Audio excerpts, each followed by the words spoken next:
দুর্গাপূজাকে সামনে রেখে 24 সেপ্টেম্বর থেকে আইনশৃঙ্খলা বাহিনী মাঠে থাকবে বলে জানালেন স্বরাষ্ট্র উপদেষ্টা অবসরপ্রাপ্ত লেফটেন্যান্ট জেনারেল জাহাঙ্গীর আলম চৌধুরী। আর শান্তিপূর্ণ ও উৎসবমুখর পরিবেশে জাতীয় নির্বাচন অনুষ্ঠানে সরকার কাজ করছে বলেও জানান উপদেষ্টা।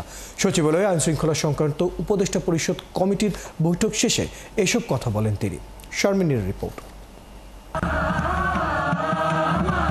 শারদীয় দুর্গাপূজার আয়োজন শুরু হয়েছে দেশজুড়ে। সরকারের পক্ষ থেকে আইন শৃঙ্খলা পরিস্থিতি নিয়ন্ত্রণ সহ সব রকম পদক্ষেপ নেওয়া হচ্ছে। রোববার সচিবালয়ে আইন শৃঙ্খলা সংক্রান্ত উপদেষ্টা পরিষদ কমিটির 14তম সভা শেষে কথা বলেন স্বরাষ্ট্র উপদেষ্টা। জানান 24 সেপ্টেম্বর থেকে আইন শৃঙ্খলা বাহিনী মাঠে থাকবে।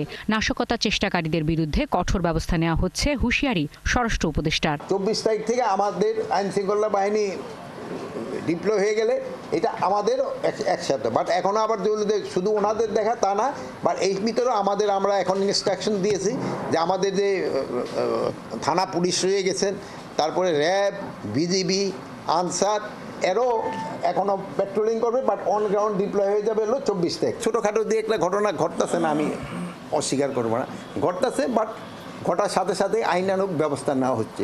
এছাড়া ফেব্রুয়ারিতে জাতীয় নির্বাচন শান্তিপূর্ণ উৎসবমুখর পরিবেশ হবে বলেও আশাবাদ জানান স্বরাষ্ট্র উপদেষ্টা।